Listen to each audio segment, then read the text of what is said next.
Episode 13 of the D1 podcast has been completed, and today we have on a little bit of twist for you. A highly controversial guest in the hot seat. Also, a special co-host for you in the hot seat. This one is an interesting guy. He's either going to love him or you're going to hate him. Personally, I think he's a decent lad. Give this one a listen.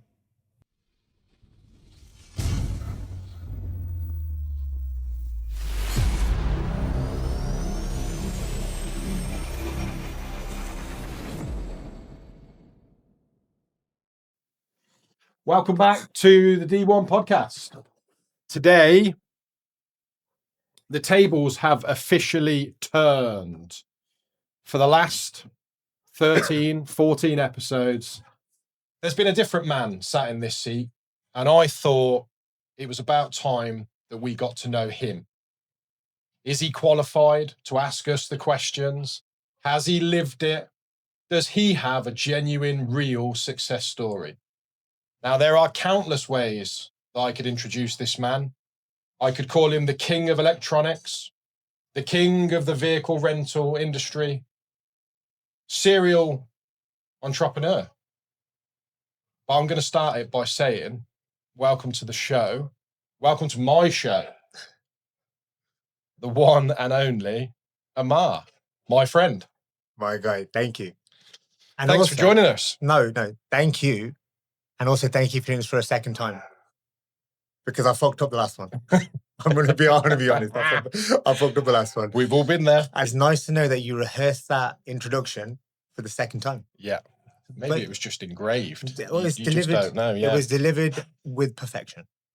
So I think it's really important that we do give the listeners a bit of an insight to you. So I want to go back to the sort of early years. Yeah. So I want to talk a little bit about your childhood and school. So tell us a little bit about yourself. Okay, so my name is Amar. I am the one. My name is Amar, 41 years old, 43 years old. Grew up in Coventry, went to Good Shepherd School, have been in business since I can think of. Started working when I was, give or take, 10, 11 years old, probably want to say, just with my uncle. And then university educated, eventually went into the family business and then just stuck at business from there. Yeah, wonderful. Talk to me a little bit about school. So were you the type that enjoyed education? I definitely enjoyed going to school because we used to be able to play football in school. Yeah. In terms of education, let's just say I'm not a great listener. I'm a good listener to when people are talking about their problems, or I'm a good listener to my friends. But if you're spitting information in my direction and it's about maths, I have a quick switch off. Yeah. If it's not interesting, I'm not really interested. It's just one of them ones. Yeah. So school, I wasn't good. I wouldn't say I was naughty. I'd say I was just mischievous. And did I concentrate? Nah. When I went to university, that's when I started to concentrate because I used to realize then, okay, cool, I got to make something of myself. But I'm not a big ambassador of university either. I did get a degree. Parents pushed me to it. Family pushed me to it to make sure I did do it. It's a cultural thing more than anything. And then, it's literally finished my degree straight into work. Yeah. So we spoke then very briefly about the cultural side of things. So your family were from? So we're Indian, Sikh. Yeah. And then moved over to the UK in the? So mum's born in Africa, dad's born in India. Came over to the UK long time ago. Obviously I was born and bred here in Coventry, Walsgrave Hospital. But it's just one of them things. For me, it's normal. The culture that I have is normal. So, so it's hard sometimes explaining it. But Asian culture in general is very difficult. I would say it's very difficult, especially in today's day and age. Yeah. Do you think there's a greater level of expectation from parents, or? It's definitely expectation from parents, extended family. There's a lot of pressure from parents and extended family as well, and the community in general. Yeah. There's also a lot of togetherness as well. There's a lot of protection. Yeah. Protection, there's upsides and downsides to that. You're not exposed to a lot of stuff until you're genuinely put out there into the real world. Yeah. Which by then, in all honesty, is kind of too late. So, you're thrown literally in at the deep end. Yeah. I think in different cultures, you're exposed to it at an earlier age. So whilst, yeah, you have the protection of your family in Asian culture, it's not necessarily the best thing.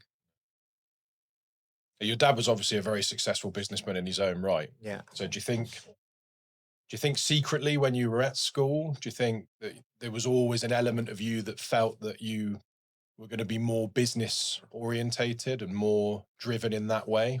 I think my family just knew. Like with me, it's always been, um, what am I going to get out of it? Or when I was younger, what am I going to get for it? For my time, what are you going to give me?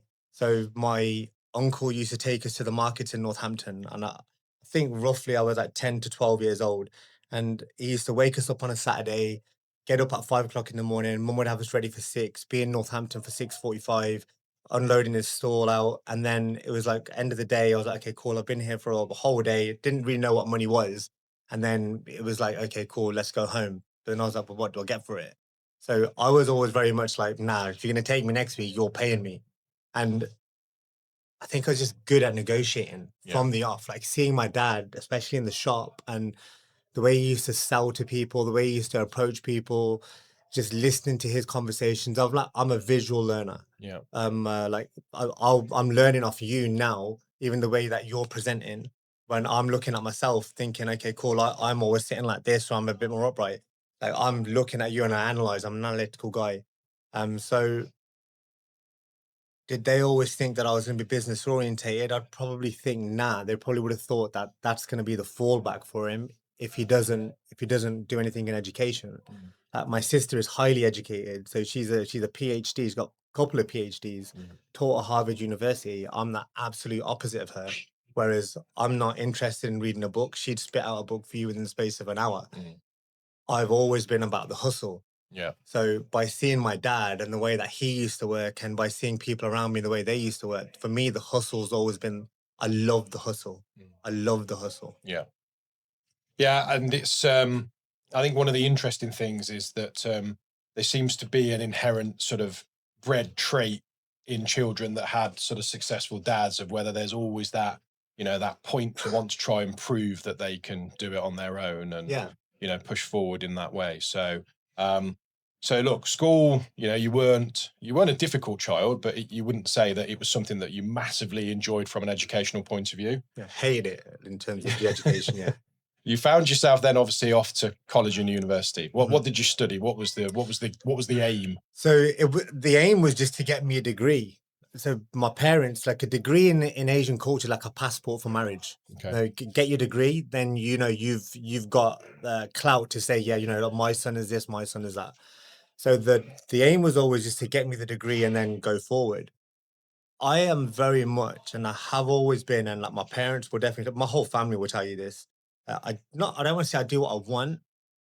I'm very much like I'm gonna have a go at it anyway. So it kind of I just fell into like life of business. So got my degree, my dissertation at that point, just to make it easy on myself, was about my dad's company. And the reason I was making it easier for myself was because I could make up the answers. So, like my tutor at that point couldn't then say to me, well, that's not true. Because how are you going to know? It's my dad's company. I know, even though I didn't, like, I know. So I just used to work there on the weekends with him sometimes. And to be fair, he probably never even wanted me in the way because in his head at that point, it was just sit in the corner, watch what I do. So that's why I visually just always used to look at him. But my dissertation was on how would I evolve the business. And then I actually got a really good mark for my dissertation. So when I came into the business, my mum first said to me, she goes, I don't want you to do it. She goes, I don't want you to work with your dad because there's going to be too much of a clash. And then I was like, no, because I want to do it. But I only wanted to do it because it's kind of like, all right, cool, it's all on you. Yeah. So at that point, because I was so used to working there, it was just like, well, I think that will work if I do that. Like what I've written down on that bit of paper or typed out on that bit of paper, I can actually make that happen. First, just let me do it for dad just to help him out.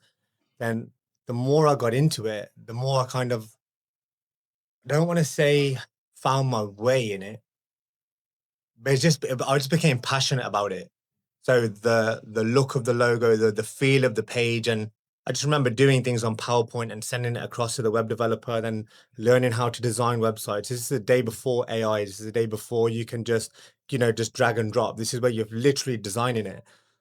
So the first website we had, in all honesty, looking back at it now, just they were thinking about it, it was an absolute bag of shit. Mm.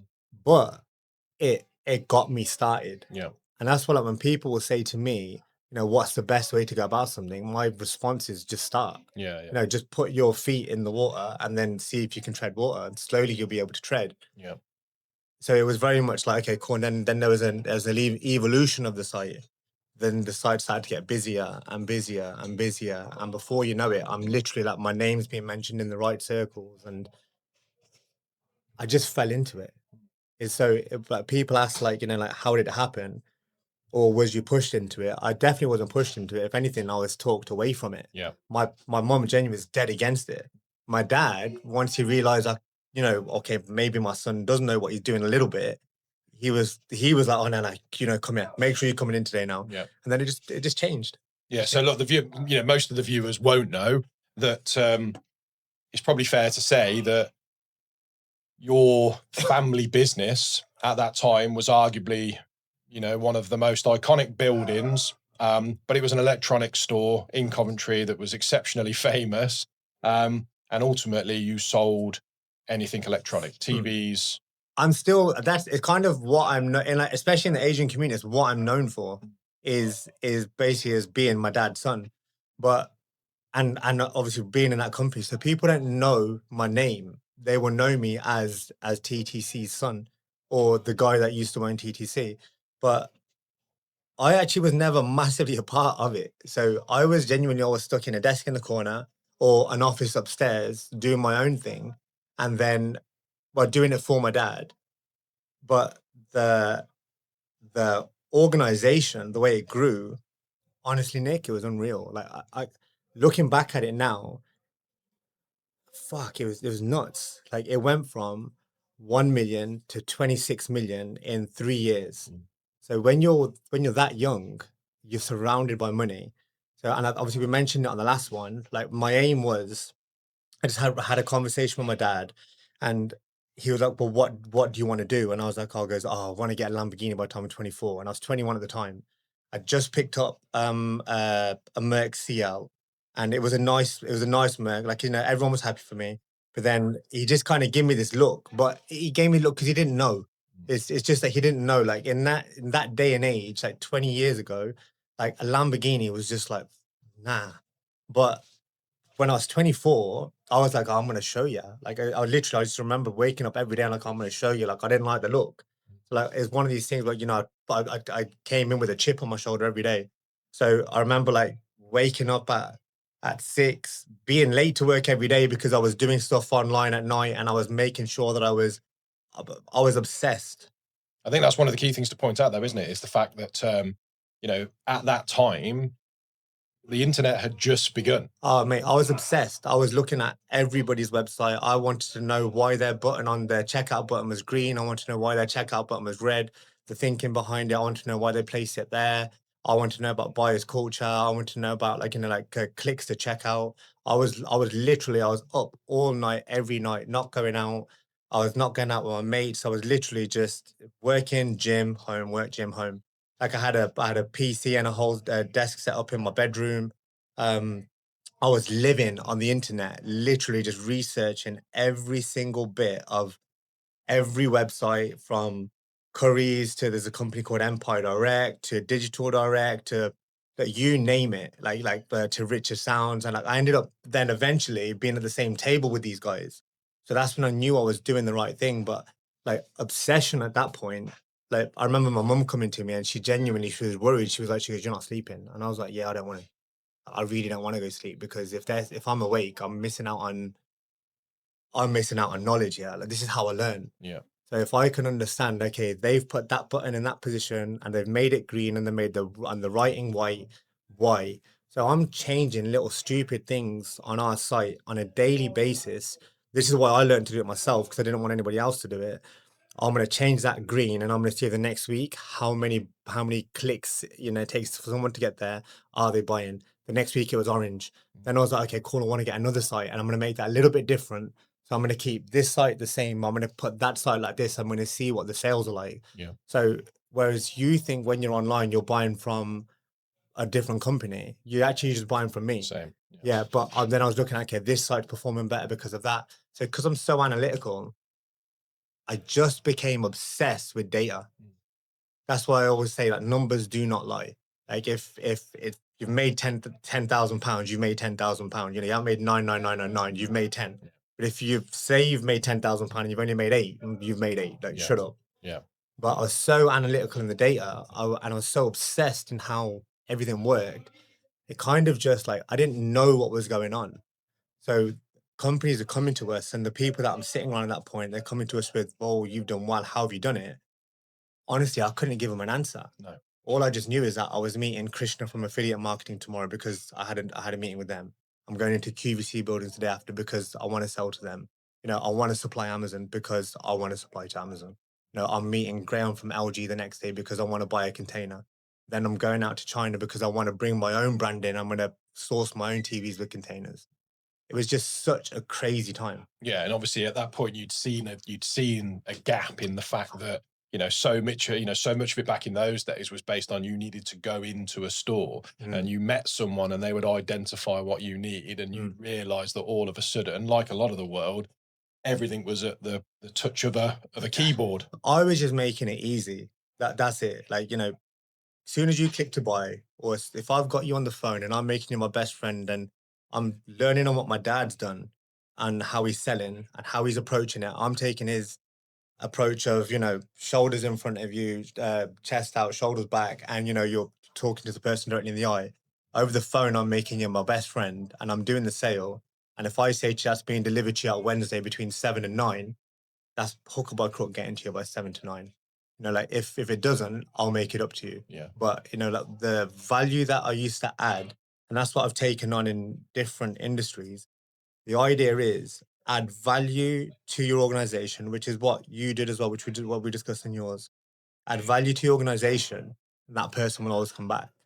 And then it's just one of them things where it's like you don't need to advertise as much. You don't need to look at the data as much, because you've got just a repeat of customers. So even if someone's want to buy a battery, at that point they weren't going to Amazon.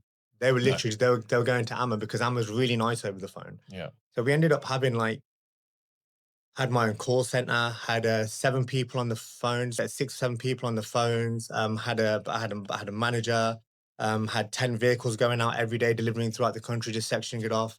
Then I used to have 2 couriers, 2 courier logistics companies, which they used to do like smaller items. So we're probably sending out close to about 600 parcels a day. Yeah. Which is mad. Like, you got people in the warehouse which are working for you. My mum ended up having to quit her job to come out because she's really good with finances. At that point, I was terrible with numbers. Yeah. It just grew in like an unreal way. And how then did that relationship unfold with your dad? Was your dad, did he ever relinquish full control, or were you always the junior? No. I'll always be the junior. Yeah. I'll always be the junior. And then that's, I don't know if that's like a father-son thing, or if that's an Asian thing, or if that's his business thing. I don't know, but I do know that at one point he was just like, what the heck have you done? Because he was so happy with just keeping it small, because his ethos was always that it's one way in, one way out. Yeah. But my ethos was just get that fucker out. I don't care what way it goes out, it's going out. Like, chuck it out the window to that van, but it's going out. And that's it. So it was a silly story. And again, obviously I said it last time. The first time I sold something, I just wanted to show him that it worked. So it was a Panasonic DVD player, put it in the middle of the floor, went into the warehouse, put it out into the middle of the floor. And then he was like, what are you doing there? And I'm like, oh God, it's sold. Mark sold on the box. And I was like, let's go. Like, he knows I've done something. Then a couple of hours later, there's an LCD TV, got it into the back, 27-inch JVC, I remember it, put it onto the floor. And then he's looking at me thinking, you're an idiot. I think he genuinely must have been looking at me thinking, you're an idiot. Like, why are you showing it? Because he's not a guy where it's like, you don't need to show him. He's not like that. But I just wanted to show him. I just wanted to say, like, yo, your son's got this, relax. And then he started doing it as well. He might not even remember this, but he does remember it because we've spoken about it. But then he started doing it. So things he's selling, he's putting it next to mine. And his pile's big and mine's fucking tiny. Yeah. And then he didn't care about the internet at this point. He didn't understand it. But he just understood that money was coming in. So whatever I was selling, money was coming in. He was happy with it. Then my pile was getting bigger. And now my pile is huge. Yeah. And his pile is the same pile. And now like it's just gone. It's like I have to go into the shop and I've got like trousers and shirt on. He knows I'm coming in correct. And then he's like, so this internet thing, then like, you know, how does it work? I genuinely remember like my dad on the computers, he's like this guy. He's like when he's typing, he's like that. Yeah. And then so I asked him just to come in with me one Sunday and I said, we're just gonna change the prices. I just want to show you how it works. So change all the prices in front of him and he goes, and that's it. I go, that's it. And then he was like, okay, cool. And then I just click refresh and orders start coming through. He sees the download of all the orders and this was a Sunday and it was £36,000 just from one site. And then he goes, so you're at home and I'm here and you're making £36,000 there, but I'm here from 10 in the morning till 4 o'clock at night and I'm not doing that. Like, and he was like, how? How do you do it? Yeah, he's like, how? And I was like, okay, so I just literally just relax. I was just relax. But he couldn't, because he couldn't grasp it. From that point on, I just remember him just stressing. Yeah. It's honestly like, I definitely gave him gray hairs. I lost my hair and I gave him gray hairs. Like fact, absolute fact. But yeah, and then when I was 27, we had like a family issue, came away from that company. And then we had like an internal fraud. So that then closed that down. And we was 2 days away from losing our house. So we were packing boxes. It was pretty much the worst time in my family's life. Yeah. So you go from being up there, the guy with the Lambo, the guy with the Bentley, the guy with like that's literally like he's living the London life. People used to look at you and just think, you know, like, you're like the pinnacle of it. And then all of a sudden it's like bang, you know, crash down. But how long have the company been trading for? So the company as a whole was 40 years. So it happened in our 41st year. Yeah. Yeah. And ultimately, you know, huge internal fraud, robbery, whatever you want to call it, and left you in a position where it wasn't sustainable. You had to close. Because my dad is a guy of principle. So because he dealt with these companies for so long, he was like, whatever money we've got, we're going to give back to them. Sell your car, the money's going there. Sell the Bentley, the money's going there. And people aren't like that. So, for example, Sony, he dealt with Sony forever. And I think it wasn't a massive amount. It was £116,000. And you got to bear in mind, you've dealt with them for like 35, 40 years. So they've made 116 grand off you 10 times over. And obviously you've made your money as well. Everyone was aware of the circumstance and the situation. But they had a solicitor come for us. And my dad was just like, if I got to sell this house and I've got to live in a box, or if I've got to live somewhere, I'll do it. And then we were like, well, now I was like, I was saying to my dad, like, you know, now's the time to, you know, to unfortunately be a bad person and just, you know, just keep everything kind of like set. And he was like, no, he was like, he goes, whatever money we've got, he goes, it's going to go back there. So genuinely, he gave him everything, not just Sony. He did it to Panasonic, he did it to Samsung, he did it to absolutely everybody. Yeah. Then you have issues with Barclays, absolute wankers. I would never bank with Barclays again as a result of that. And then you just have like every man and his dog come for you at that point. But looking back at it now, it's such a good lesson. Yeah. Because you learn to deal with everyone from your posh ass solicitor in Canary Wharf who thinks he's the absolute dog's bollocks, to a shitty bank manager which thinks he's the best, to a liquidator, to a bailiff, to bad friends, you know, closing off your circle. And what basically happened was when we were losing the house 2 days before, a mutual friend of ours, then I went to him and I said, I've got an idea. This is what we need to do. And that's going to save the house. And he even said to me, he goes, that's risky as hell. By that point, it's just like, well, what do I do?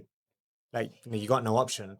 And this every time you're meeting the solicitors in London, they're literally like they're talking to me about, oh, I'm billing you 1,500 quid an hour here. And I was like, well, fucking great. Thank you very much. And you're billing me 1,500 quid when I haven't got it. Yeah. You're just basically you're eating into the money on purpose. Now I know what you're about. I'm saying this to my dad on the opposite, like, yo, they're murdering us. Like, what are we doing? But it's just like when everything kind of consumes you, you know, some people it's like a sink or swim moment. Yep. And I'm not a sinker. No. I've never been that. I've always been like, okay, cool, backs against the wall, let's go out. Like, you know, now's the time where are you the guy you say you are? You know, are you the you know, like, are you as positive as you say you are? Are you gonna fight, or are you just gonna let them take everything? Like, you know, Yeah. you got to start again anyway. But are you gonna start with something in your pockets? Or you're gonna start with fucking nothing. But one way or another, you got to start. So I was like, let's just save what we've got. And the mutual friend then said, like, it's risky, and I was like, well, let's go. Like, you know, I'm there. Walked into the meeting with my dad and my sister. Um, we're all absolutely bricking it, but I was just like, now's the time. Now's the time. We're gonna let's see what you're about. Are you a lion? Are you the guy you say you are? So they started the meeting. I just remember saying, "There you go." And as soon as they seen it, I swear their faces changed. And you know when you know you got someone on toast, Yeah. I just knew. I just knew in that moment. I was like, "You can't touch me now." They seen it. They literally just like, "Okay, cool." So that meeting, which was supposed to have been billed at £1,500 an hour, that twat probably only got about 23 quid because it literally lasted about 4 seconds, and then we was out. Then it was okay, cool. Your house is fine, but then it's like, now what do you do? How do you rebuild? Like, what are you gonna do tomorrow? Because you still got a mortgage to pay, you still got bills to pay, you still got food, electric, whatever. Yeah. Still got to live. Yeah, and like thankfully we had a little bit of family help, and then it was just like, okay, cool, I've got this. Like, like, you know, you've taught me enough.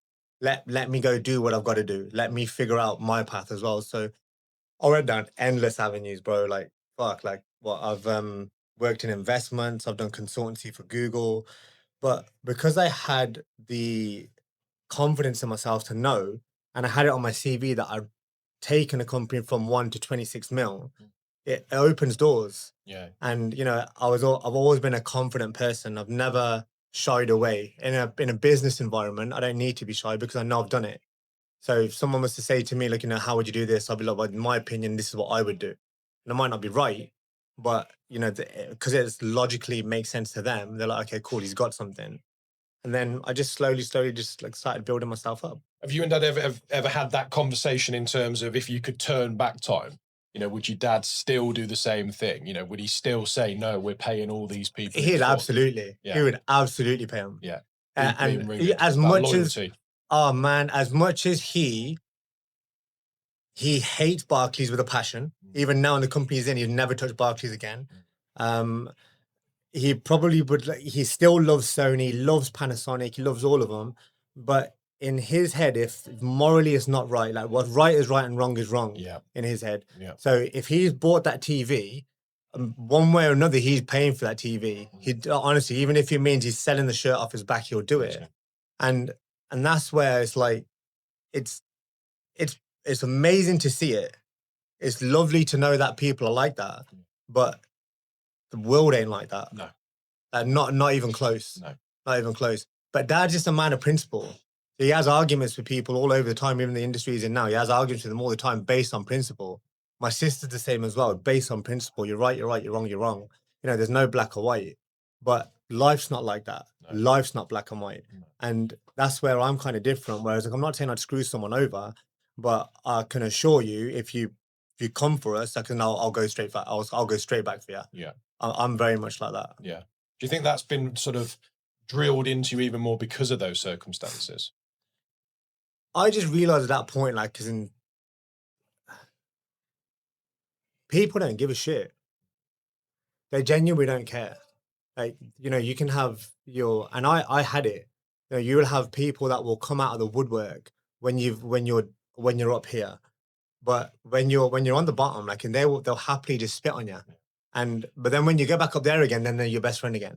Like, so I have like all sorts of stuff, like rumors, gossip, hate, you name it. But when you're down on the ground, you just realize, okay, cool, it's just you that's going to build yourself up. So honestly, I'm going to build myself up. How I'm going to build myself up. Your opinion, like, don't really hold weight.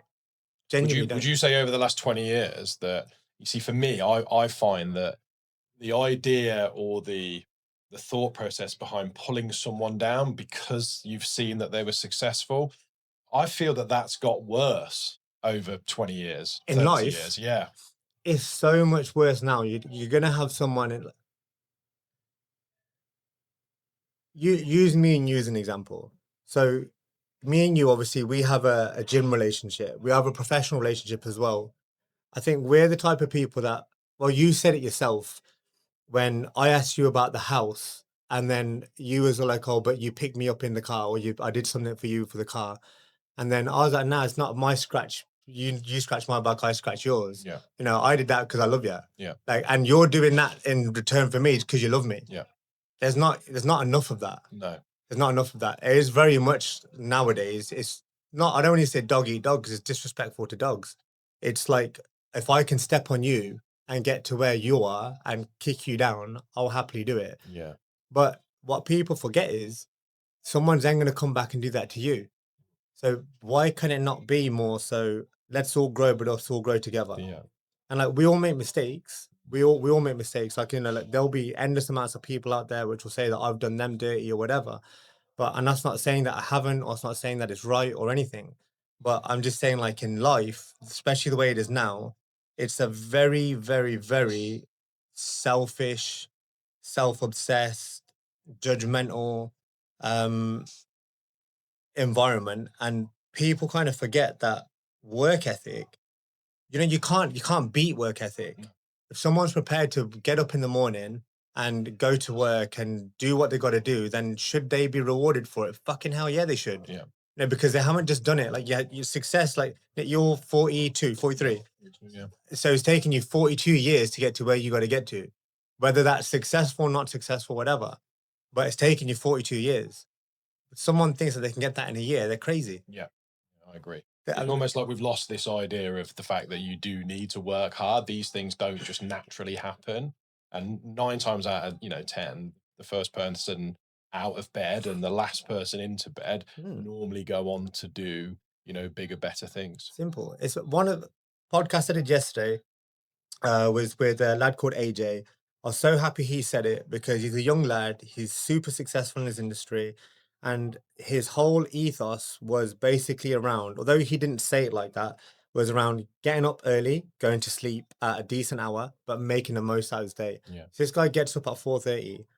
Since you've now started, you probably did it before anyway, because you are very successful. But when you start putting more hours into your day, logic will say you're going to get more done in your day, even if it means you're just watching Netflix all day, but you're going to watch more Netflix because you got more hours in your day. But so why not make that, get up at 4, do something from 5, try to make it productive, go to the gym, do something with your day, and then get your mindset right. And then, okay, cool, let's make changes in our life, but let's do more in our day. And guess what will happen? The universe will reward you with more. Yeah. So it's not like rocket science. No. If you work more hours for McDonald's, you're going to get more in your pay pack at the end of the month. If you work more in your own business, yeah, do you know what? You're going to get rewarded. Yeah. So we've had this incredible, family business that's been trading for 40 years. You've joined, you've taken it to a completely different level. You've taught your dad some new things and evolved. And then sadly, this huge, situation unfolds. We nearly lose we lose everything. We almost lose the family home. We're being challenged with lawyers left, right, and center. And ultimately, we're at our lowest point. We're not quite sure what we want to do. We do a bit of this and a bit of that, trying to find ways to get back to where you were. And we've gone from turning millions of pounds and driving luxury vehicles, Lamborghinis, Bentleys, etc. So for those people that know the West Midlands in particular, there's Empire, and most people that have ever hired a van or a car or etc. will know of Empire. Vehicle rentals. So when did that start? How did it all unfold? How soon after, the sort of fall of the family business did it become? So I want to say, not great with dates, but I want to say maybe like 2, 3 years later. Yeah. So myself and a friend, a good friend at that point, was we're both on our asses at the same time.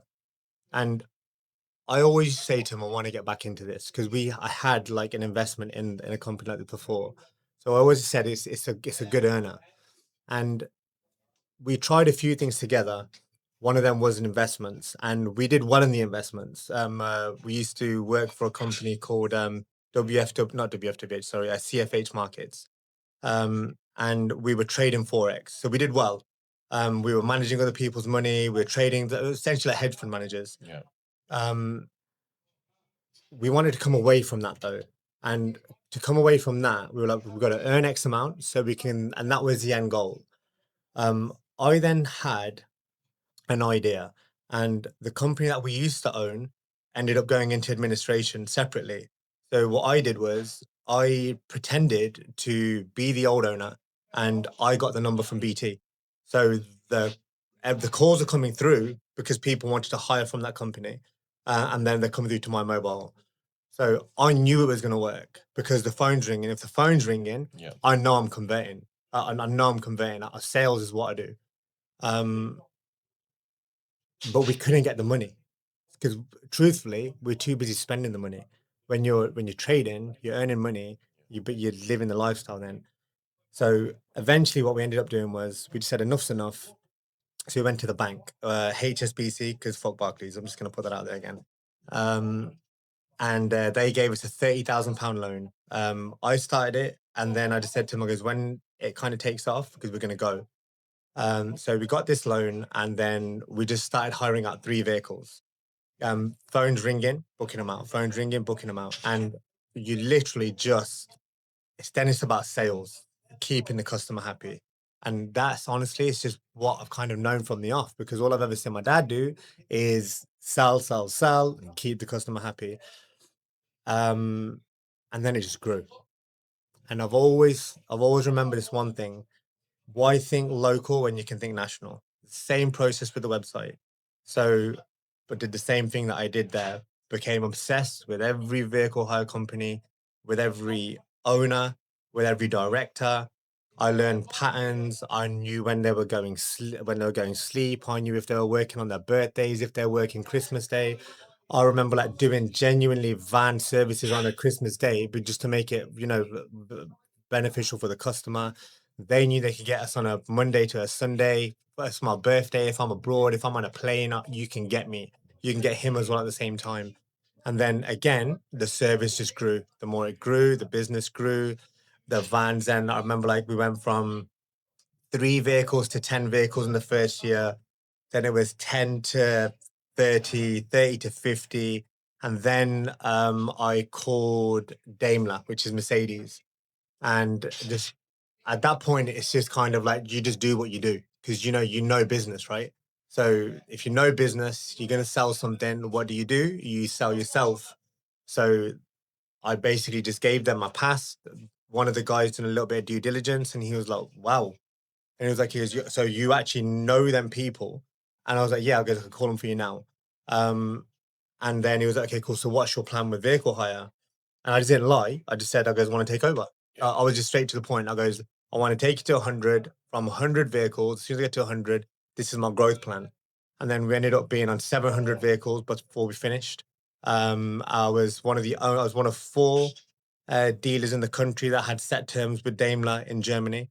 Vehicles will come straight from them. So like, and that why that makes a big difference is, so for example, if someone's going to Mercedes to buy Mercedes Vito, they're getting it for 25 grand. I'm getting it for 14.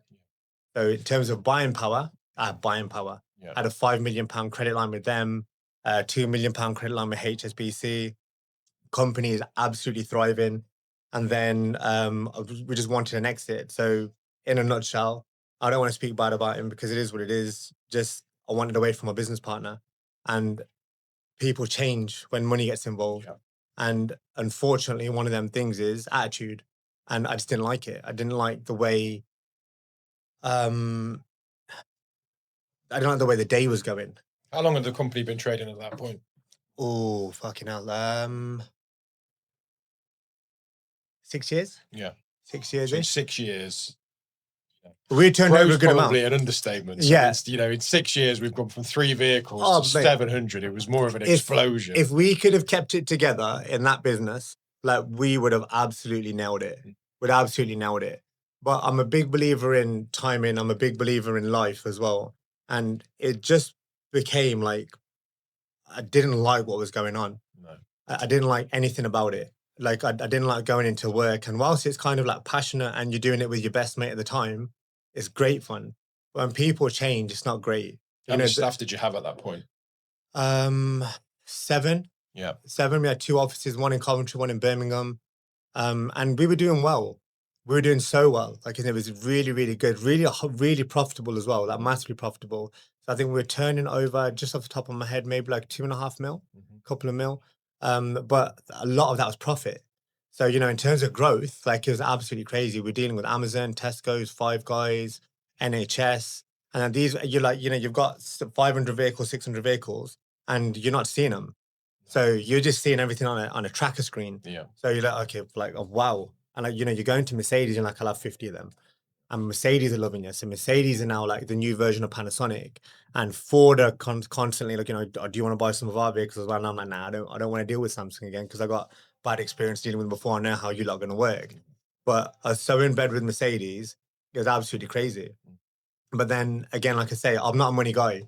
So because I've seen the ups and downs of it, I've never chased it. The aim was always the goal. Yeah. And then when I started to realize that now the focus has become on money and not the goal, then I know at that point it's time to cut out because then I've already got experience of how it goes.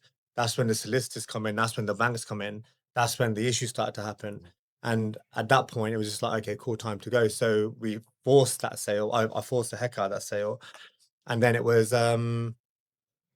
that was the end of that. Yeah. So sold that to some old directors of Thrifty.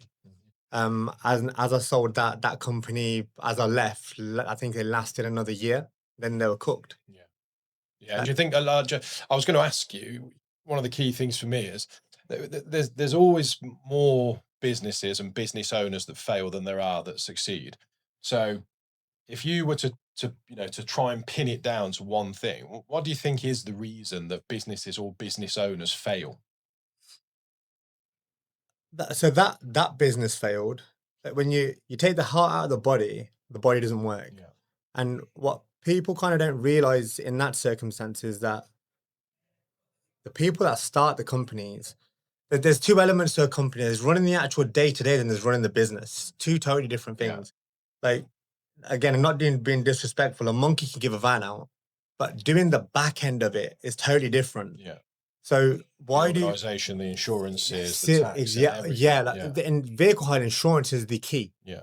If you haven't got control of your insurance, you got no company. No. So that's the key. The system is the key. I'm always a systems guy. I understand the logic behind it. The dealing with your account and stuff like that. Why do more businesses fail than succeed? I think people get too involved in the actual business. They don't understand. Like friend of mine said it like this. So if you're good at cooking and you want to open up a restaurant, are you going to do the cooking? You're not going to do the cooking. You're going to be the one that's running the business. So you have to put someone in that's going to do the cooking. Are they going to cook the same way you're going to cook? No, they ain't. So is that going to be a successful restaurant? If he's a shit cook, it ain't going to work. No. So why do businesses fail? Because they become so obsessed in doing what they want to do, they forget to do what they have to do. Yeah. That's the truth of it. Yeah.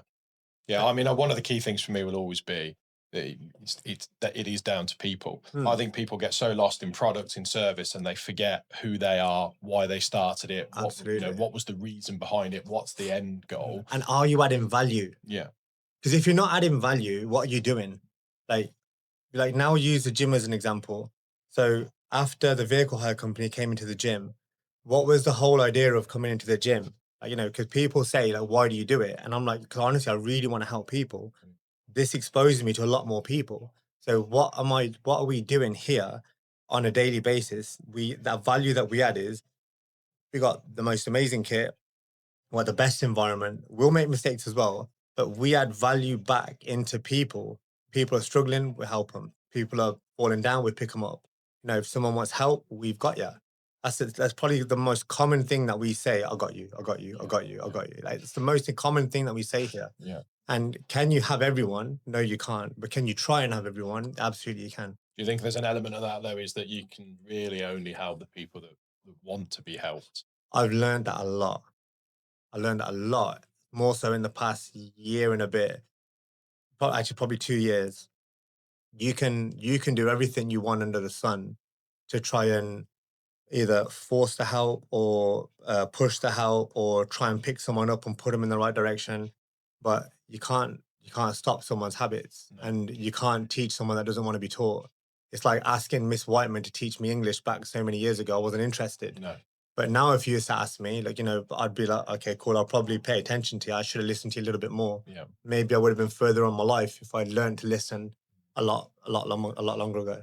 So you've had successful businesses, but you've also experienced, incredible lows. What do you think is probably the key thing, if you can nail it or, put it down to one thing? What's the key thing that makes you different to those that do fail? I've answered this before already. The ability to adapt. Yeah. Adaptation in life is, I think adaptation is the key ingredient to being able to, one, get through your day, and two, in business. Again, you'll know it as well. How many times does your phone ring in a different day with a different problem? So it doesn't matter what goes on at home. Doesn't matter what's happening with the kids. Doesn't matter what's happening in your friend's life. Because when you got Mr. Smith on the phone and his vehicle's broken down, or his house has got a leak or something like that, Mr. Smith is your priority. So you have to still give him the service. But then when you put that phone down, then Mr. Singh's going to give you a call, and Mr. Singh's going to say, "Oh, Amma, I need you to come here. Can you do me a favor? Can you help?" Like, no problem, on the way. So the ability to adapt to an environment and any given situation, I think it's just like a superpower. Yeah. And to do that, you just gotta, honestly, you just gotta suck it up and get on with it. I think too many people ignore some of the really old sayings of evolve or die, and every day is a learning day. I think the minute that people stop understanding that, stop believing in that, is when ultimately people take their eye off the ball, become stagnant, and you get left behind. Absolutely. If you can't adapt in a day, no wonder your day is going as bad as it is. Like, I can't tell you what goes on in a day. I can't tell you what happened yesterday. All I just know is I got through it and I did the best that I could do. I can't tell you what's going to happen today, but I can tell you already I'll get through it and I'll do it to the best of my ability. Like that, and that's perspective. So if you can just shift your mind a little bit and think, okay, cool, not everything's as bad as it seems, or use our session earlier as example. We came in, there's about 25 of us on two benches. How are 25 people going to train on two benches? You can't. So what do? You say, okay, cool, I'll do another exercise. You just look at a different alternative. Doesn't mean that we didn't have a good session. We had a fucking great session. Yeah. You guys had a great session as well. Yeah. But it's just about adapting. Like, okay, cool, you never know what's going to happen. A couple of days ago, I was on the way into the gym. I was ready for the session. Police pulled me over because they want, obviously it's an odd time in the morning, 4:30 in the morning. It's a nice car. They said they wanted to check it out. That could have literally ruined my day. Like at 4:30 in the morning, they could have given me whatever, like, oh, we're seizing your vehicle, whatever, for whatever reason. We're doing you for speeding. But okay, cool. You just put it into perspective. Could I have been an asshole to that guy? Yes. Should I have been an asshole to him? Probably not, because he's just doing his job. Was he in the right for pulling me over? Nah, but I still came in, still got my things done. Yeah, I'll come in 10 minutes late. Cool, but shit happens. Yeah. Yeah. Are you a worrier? Nah. No. No. I find it one of the biggest wastes of Why? energy. Yeah. Full stop. Well, I can't understand it. No.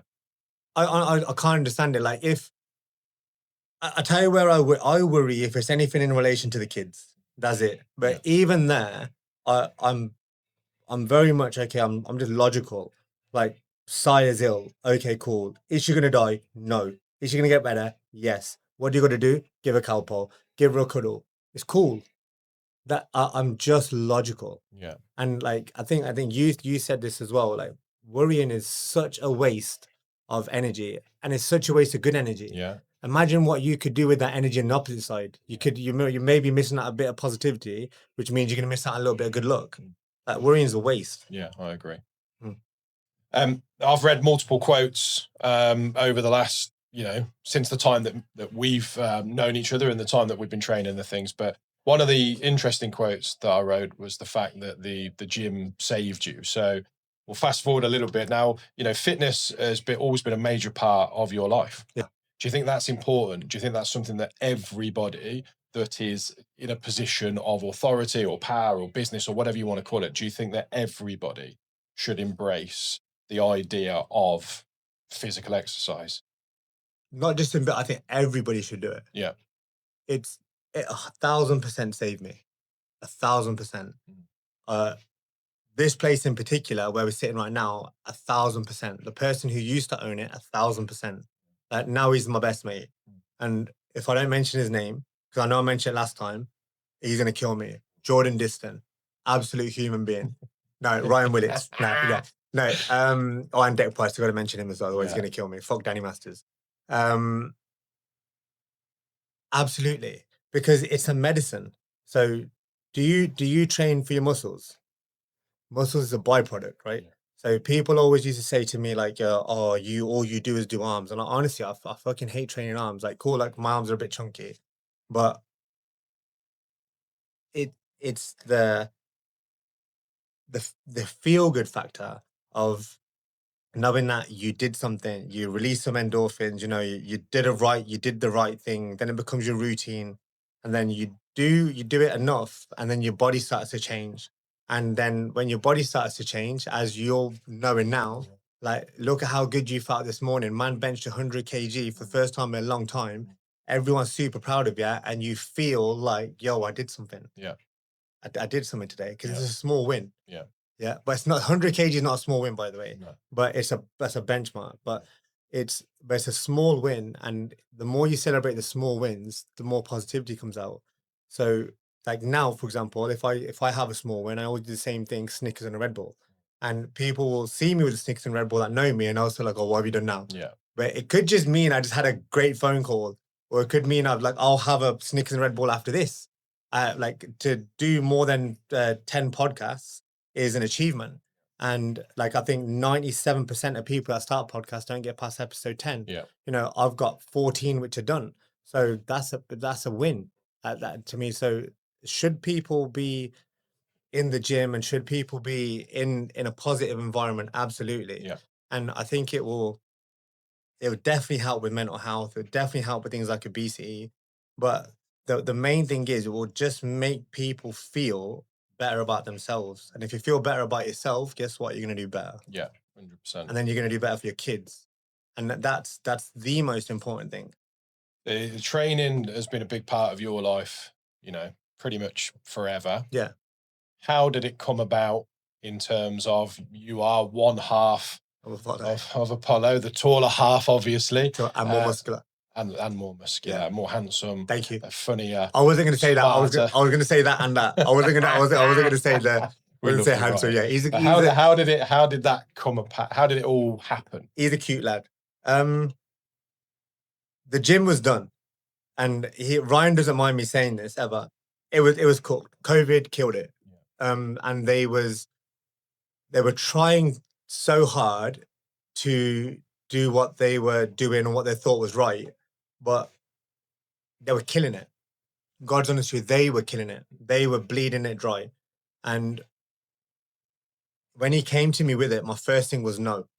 I said to him outright, I don't want to do it. And then he asked why, and I said, because I will always say this is your place. And then my partner, she then said to me, she goes, save the place that saved you. Yeah. And then I honestly, I was like, no, I don't want to. And she was like, why? And I was just like, because I don't want to do it. I didn't want to work at that point. But then, like, as I just remember speaking to my daughter, and she was, I can't remember how old she was at the time. I think like 6 or 7. Yeah, she was 6. But she always used to, well, she still does. She dictates my decisions. So that girl is like my reason for living. She's like my why. And then I always call my son my reason. So he just chooses my cars. But Saya, she then said to me, because she used to come here, so I said to her, I go, shall Dada go and do this? And she genuinely, she's a weird one. She took a second, she thought about it, and then she goes, yeah, that'll be fun for you, Dad. And then I was like, okay. So I just got back on the phone to Ryan, and I was like, okay, cool, let's go. Old business partners bought him out, and then my condition with Ryan was just step aside, just let me do what I do now. And then I don't think at that point he understood anything what I was on about, but he very quickly understood like, fuck, maybe the rumors are true. Mm. Like maybe he does know what he's doing. Yeah. So he definitely thought I was crazy straight away. First day, 4 o'clock in the morning, we're supposed to come in here and train, but I made sure I got there before and I'm just painting the stairs. Yeah. And then he's like, "What are we doing?" And I'm like, "But we're painting." And then, but I did that for two reasons. One, I wanted to see what he was going to do. And two, I wanted to lay my stamp on it. Like the first way you change something is you put your stamp on it. Yeah. So the idea of painting was put my mark on the building and then I learn every brick. So the reason why I want to learn every brick is because when someone sends me a picture of something, I know exactly where that is. I don't need to waste thinking time. I just know, okay, cool. That's the entrance. That's the downstairs. That's what's wrong. And I can direct people to do what they need to do. So we start painting the stairs. He thinks I'm fucking nuts.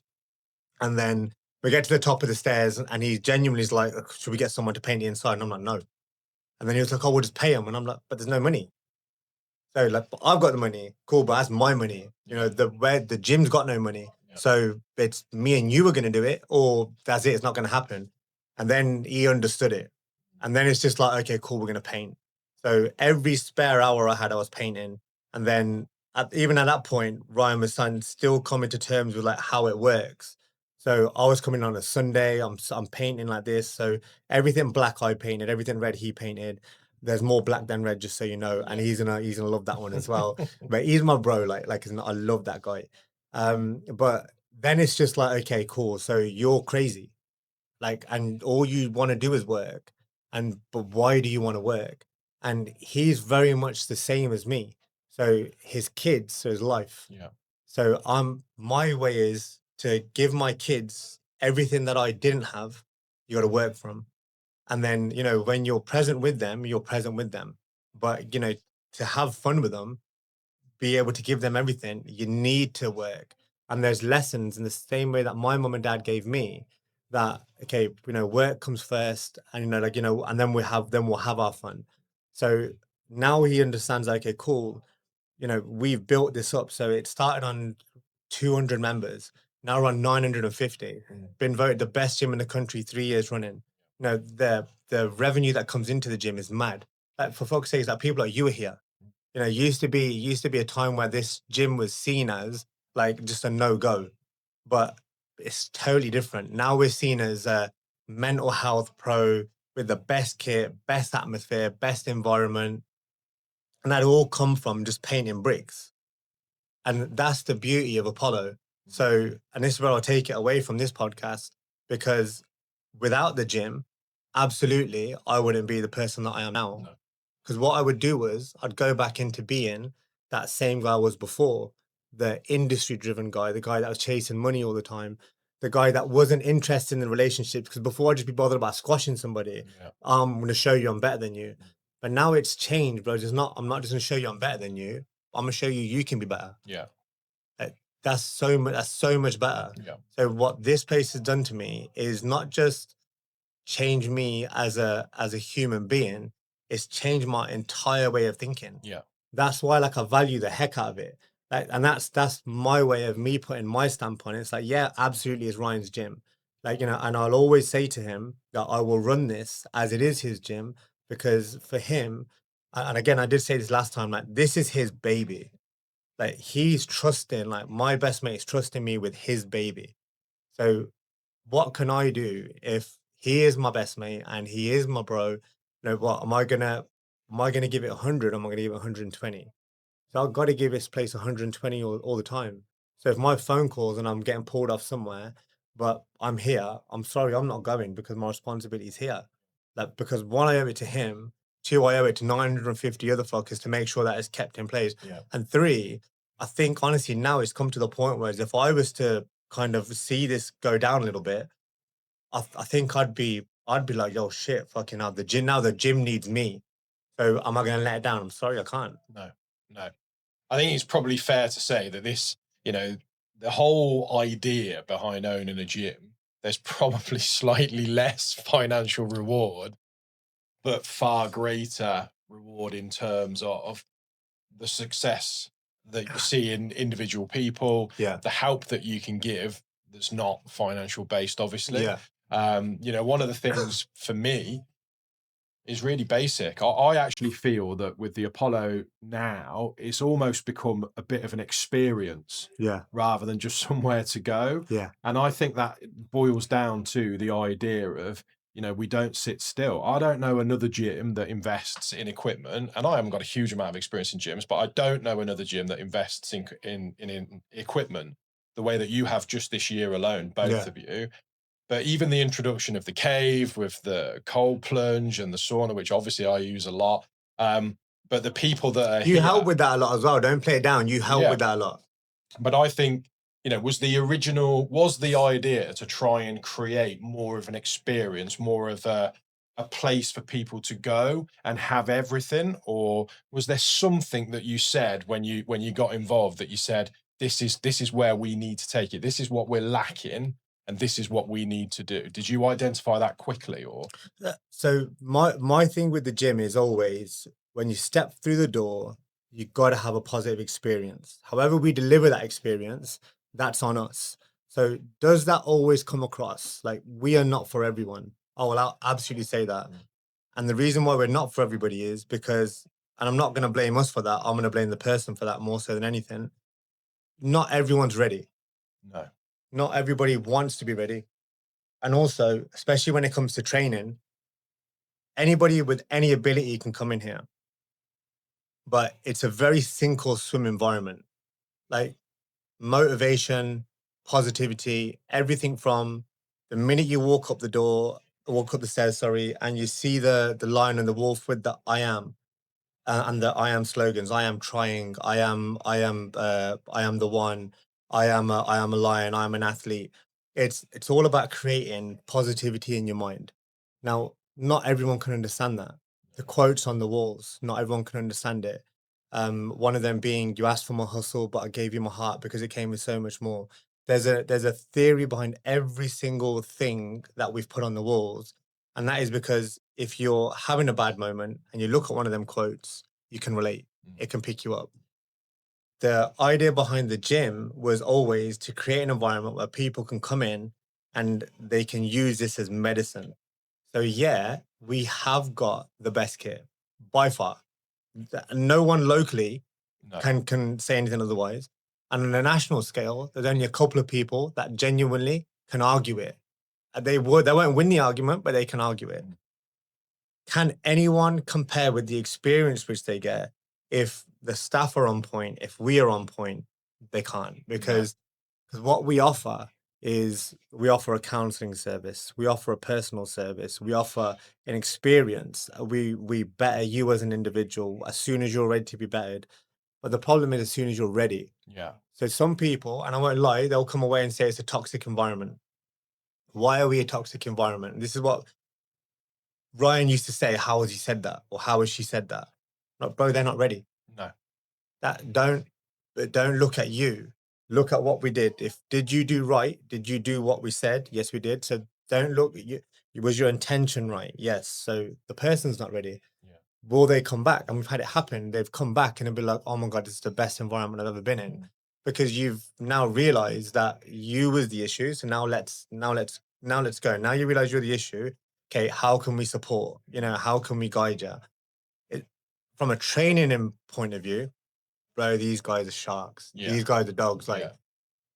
we have IFBB pros, absolute professional athletes, ex-footballers, ex-pro rugby players, people that are literally coming in and they get absolutely slaughtered because the mentality here is based around let's do more, let's get better.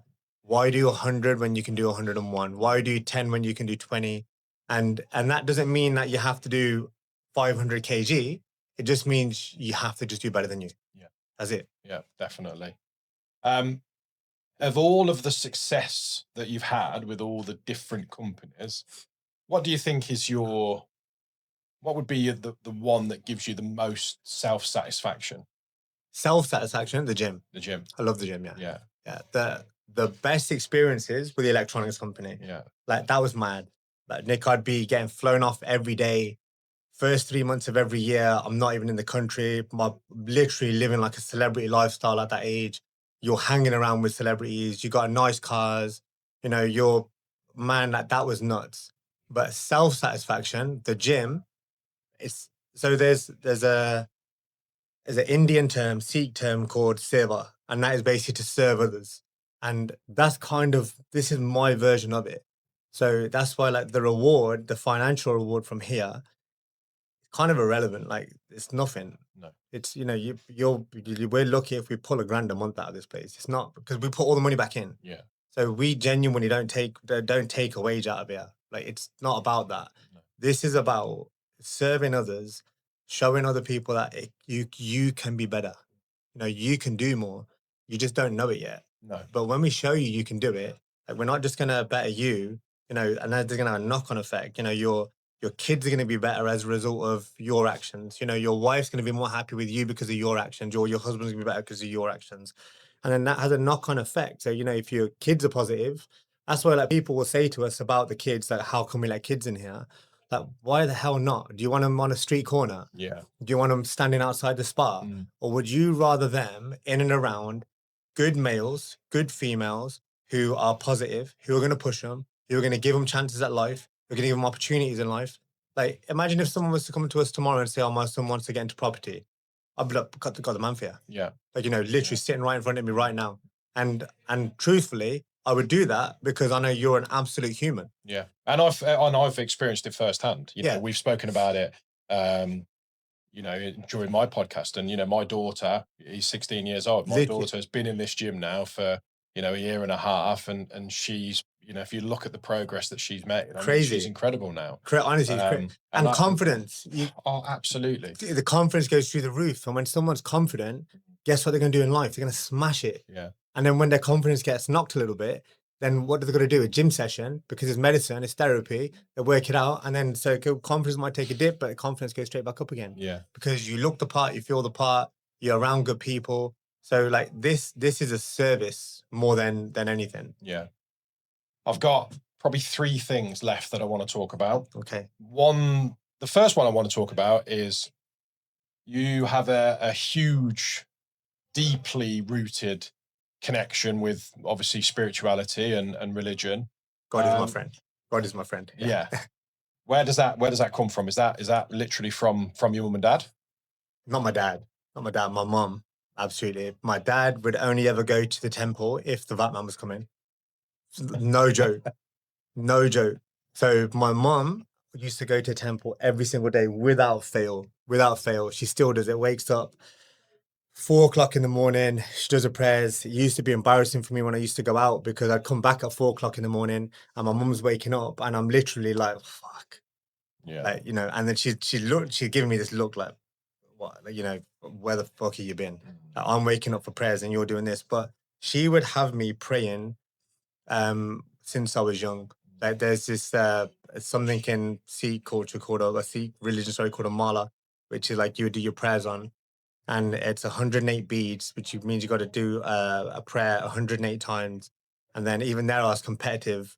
I just remember like me, my mom, my sister used to sit down and do it. And I just wanted to beat my sister. So I just clocked on that she was doing it in 6 seconds. So I just make sure, okay, cool. I'm in my head, I'm just whacking it out in 4 seconds. And I just go through it. The older I got, the more I just realized that there's so much more peace there. So I wouldn't say at the moment I'm massively religious. I'd say I'm more spiritual now. Yeah. But it definitely comes from my mum and my gran. My gran's like the biggest person in my life, and she always will be. Absolutely, she passed away, but what she used to teach me, I genuinely think she's probably the only person that actually ever understood me. Whereas she just knew I was different, and she knew I'd carry myself different, and she knew I'm going to think different, and like the conversations that I would have with her were always hilarious because she's like this 9-year-old woman. She just passed away last year, and even like to the day she passed away, she's having conversations with me and people are looking like, but she don't understand what you're saying. And I'm like, but she's giving me advice. So I actually asked her about doing this podcast. I asked her about doing social media stuff. and she would always just basically say to me, "There's more than you that you know." Yeah. But you're just not doing it. And then she would always just say, like, there's this thing, like, basically just follow God's footsteps, follow God's path. And then that's kind of what I do with this, is not so much like there's a purpose behind it. It's just like I've been guided here. I've asked for permission from my peers, which is her. And she goes, just go. And basically she's in, just go do what you do. So spirituality, like, I personally believe without God, I think you're lost. Yeah. And that's, if you're not religious or if you're not spiritual, there's nothing wrong with that. But there's just an energy which surrounds everything. And I think the quicker you connect to the energy, the quicker you understand life. Do you think you've had any defining moments, in the last few years that have made you become more spiritual? Because we all see the videos that you create and you send a lot of, positive messages and stuff out. Why do you do that? What brought all that on? The videos ain't great yet. I think they're wonderful. They're going to get better. They're going to get better. I've made a promise to myself they're going to get better. So defining moments, yeah. And I know what you're doing, but it won't get me. Don't worry, I'm like you. So defining moment, the biggest defining moment in my life, in that sense, I got two: losing my gran being one, and losing a baby the other. So losing a baby is the hardest thing I think a parent can go through. And when that happens, it's kind of like, I genuinely believe that day, I think I just died inside. So from that point, I was very much like, okay, cool, you can judge, you can do whatever, but you're never going to understand what's going on. So the pain which you feel inside when that happens, it's like everything gets ripped away. Because at that point, I didn't have kids. And there was, it wasn't easy having kids. So when you understand, or when you believe you are going to become a parent, it's like, oh, like, let's go. And then what happens? Your imagination goes. Your imagination runs wild. I can't wait to do this. I can't wait to do that. If it's a girl, I'm gonna treat it like this. If it's a boy, I'm gonna teach him this. I'm gonna do that. And then when that's kind of gone, and you feel like, I don't want to say your world's just ripped apart, because at that point, honestly, you've got no world. No. That's the God's honest truth. You got no world. You don't care about anything. Money didn't matter. Life didn't matter. I didn't care about anything. And then your whole focus is like, shit. Because I didn't feel anything. I just remember doing dumb things. Like, I'd go out and get hurt, or I've never turned to drug. I don't drink. I've never done drugs or anything like that. But you just break. And then when you're broken at that level, then it doesn't matter about what Barclays did. It doesn't matter about what goes on at home. It doesn't matter about what arguments come on. You just have to figure you out. And I just became very much into myself. And then the only place that saved me, honestly, the temple. That I would go to the temple. People would think, like, why is he here at 4 o'clock in the morning? There's a temple I go to in Birmingham. I'd go to a temple in Birmingham for 4. I'd be here for 5. That's why this is why this is my chapel. So I've got my Indian temple. This is the chapel for me. Then it's just like, okay, cool. So those two places saved me. That's why, like, religion and spirituality and faith and God, for me, it's just like, so like, people think I take the piss when I say it, but I'm like, yo, I know me and God are good, because he's now brought me around full circle. He gave me energy. He put life back into me. Like, yeah, my feelings ain't great, but I've dealt with it. Yeah. So to have I gone through things, like, isn't like in life, like, absolutely. Will it define me? Absolutely never. No. Because he's taught that there's a reason why he's taught me. So, and I've never once questioned it. I've always said, the closer I've got to God, the closer I've got to me. And I think he's put me through that for one reason. And I truthfully think the reason it is because maybe I wasn't ready to become a parent. And then when my daughter was born, that girl just fucking rocked my world. From the minute she came out to last night.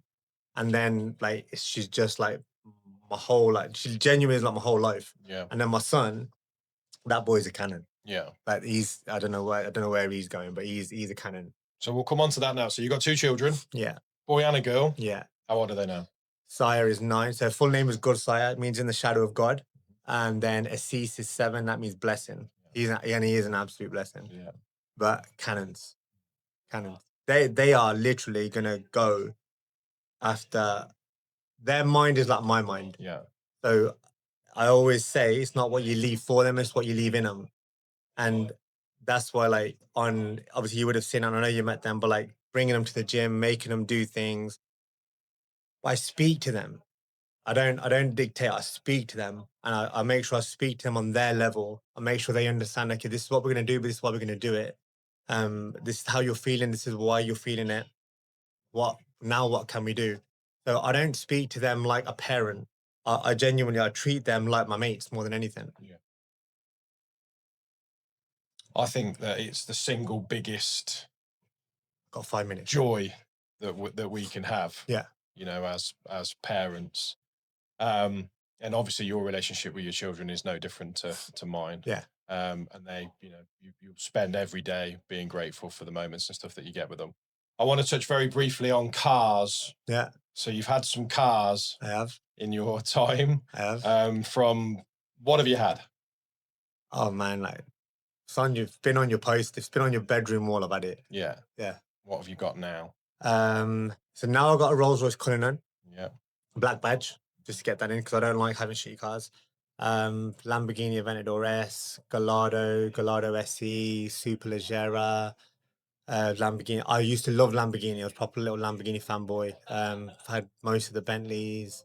I don't do the hairdressers cars. I hate Audi R8, Lamborghini Urus, pointless, not even a proper car.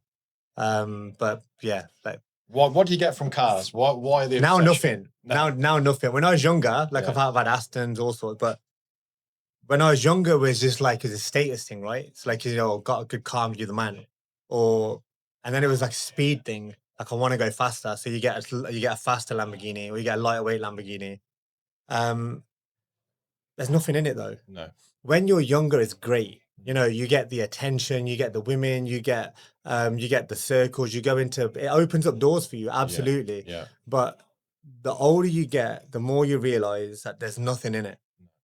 There's nothing in it. It doesn't like have a nice watch, great, but my watch still tells the same time. You got nice clothes on, great, but my t-shirt covers me the same.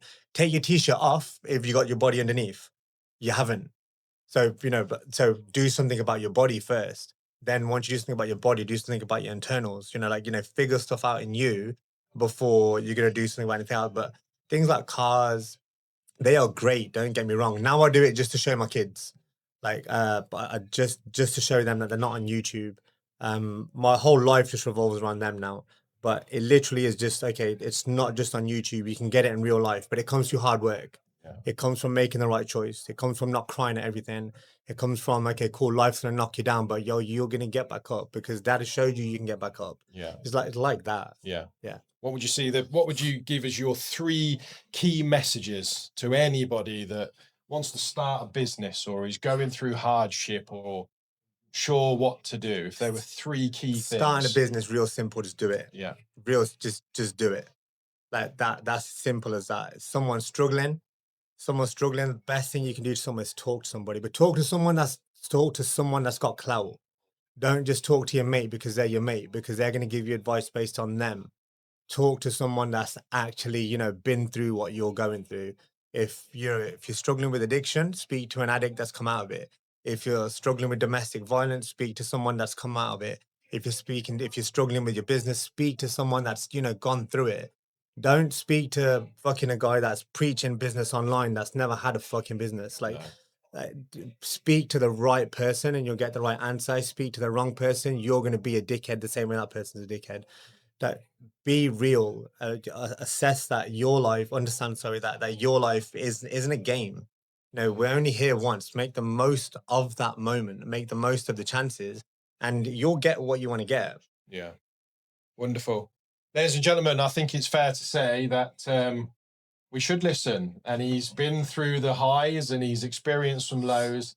And despite everything, he still rocks up, still turns up, still as real as he ever has been. And in a world where there probably is slightly more negativity and it's highlighted by the power of social media, etc., I believe that the messages of positivity and everything that you do on a day-to-day basis, if there were more Amars in the world, we would live in a better place. And I'm very grateful that I get to call you my friend.